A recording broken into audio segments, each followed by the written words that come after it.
Hello, Hello. welcome Oh, to A Lift to Work. We both said hello at the same time. Hello. hello, hello. That's Tina. And that's Kate. And welcome to today's episode, which is about the 4-minute rule. I like the idea of this. It makes me want to say, like, flash, da-da, 4 minutes to save the world.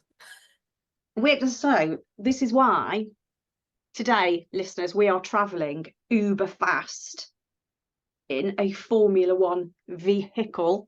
Yes. And we haven't designated the team because we know Formula One fans are very particular about what team they support. So we're going to just let you choose your own team Yes, we're very vehicle. generic. Very Yes, very generic. generic, very all-encompassing. So jump on board, get a lift to work with Kate and I in the Formula One car. So the 4-minute rule, Kate, what is it? So the 4-minute rule is an amazing um, it's an amazing way of thinking about who you are and what you're all about.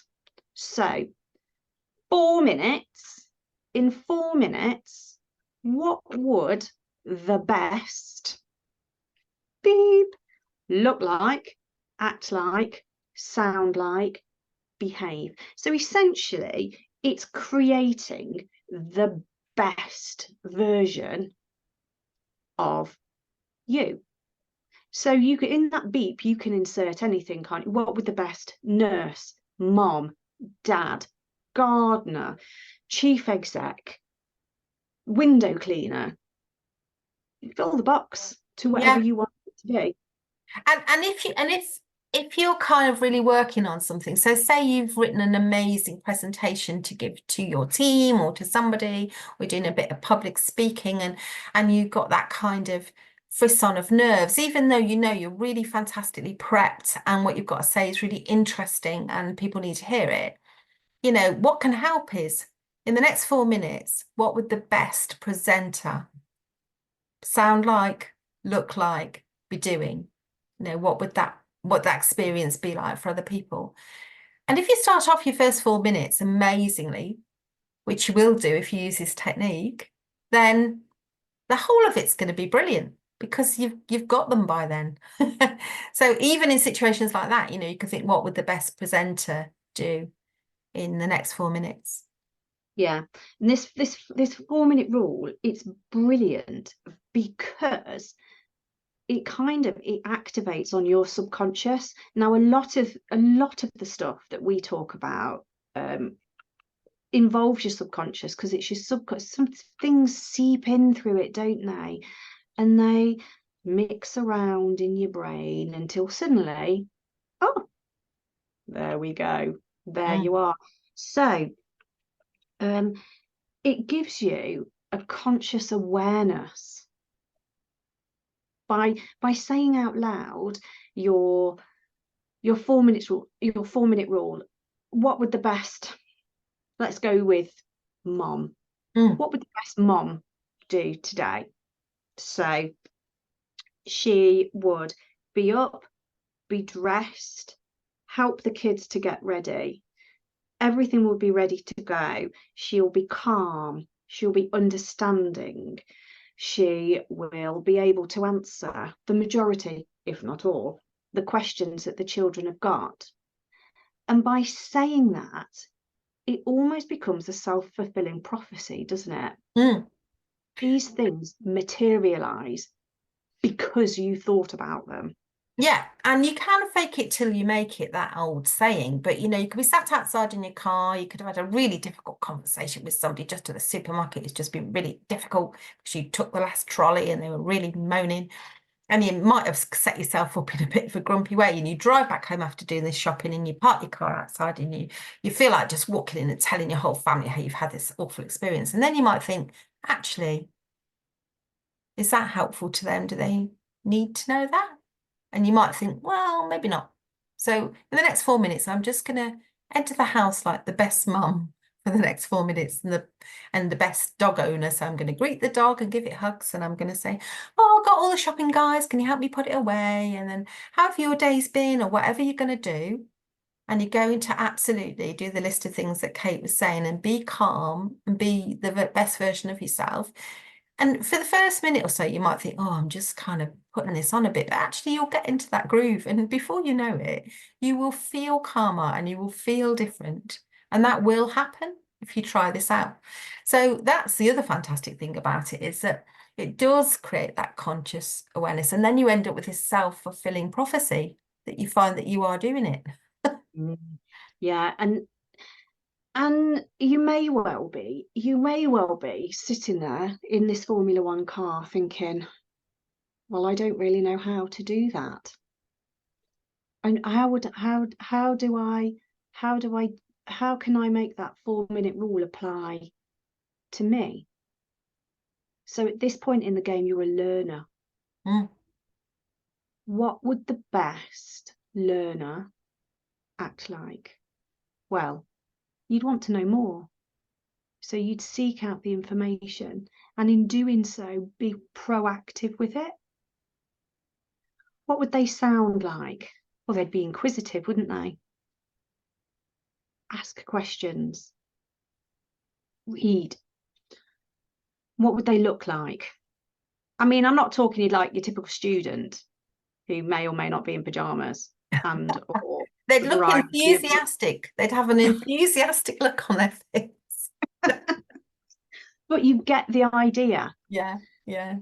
Get the idea. So let's just say you're going into an HR meeting and you're having a disciplinary, which can be quite nerve-wracking if you're doing it for somebody else.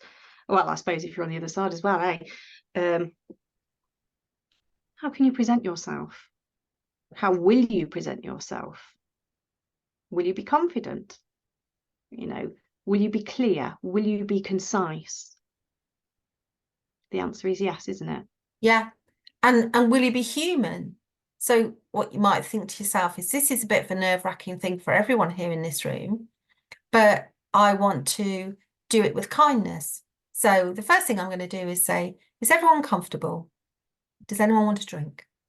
Set the tone for, we're here together doing this serious thing, but let's try and do it with kindness.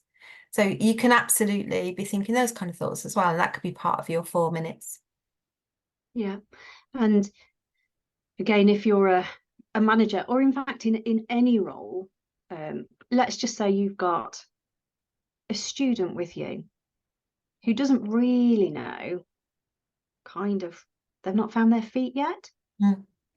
So you can say to them, hello, student lady/man. What do you think the best student would look like? Get them to think about it. Mm. So the resources that we give you, they're not solely for you, they're for you to learn, to understand, and to pass on to other people, to share knowledge. It's all about sharing knowledge. So what would the student look like, sound like, and act like? Get them to think about it. Ooh, It's I've quite got it. empowering. And if you've got children as well who are struggling with their confidence, it's something that can help with this too. So, it could even be something like children watch on the TV. So I don't know. I mean, this is going back a bit in time, but you might have children old enough to have watched Angelina Ballerina, who was a mouse who did ballet. It's very good, actually. And my daughter did a bit of dance for a while. And I wish back then I had have known about this technique a bit, because there were times that she did it for the absolute joy of it, and then there were other times she was doing exams and she got a bit more nervous, and it might have been nice to say, like, well, what would Angelina Ballerina is an amazing ballerina, what would she be doing, what would she be saying, how would she be dancing, because Angelina always thought that you should dance from your heart and be free.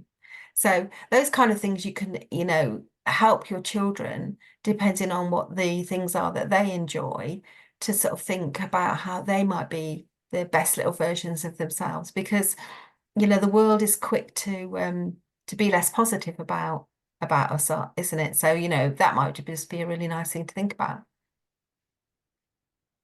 Oh, I never watched Angelina Ballerina. Very cute. Lots of books about her as well. But I mean, Oh. nowadays it'll probably be Bluey and other cooking and other things. But it's just worth a thought, isn't it? What's relevant to your children at whatever age they're at, really. Yeah. And again, everything is applicable to everyone. Age is not a factor in Mm, any stuff that we talk about. In fact, the younger, the better. The younger that we can instill it into our children, the better their lives mm, will be. mm. Oh, and on that note,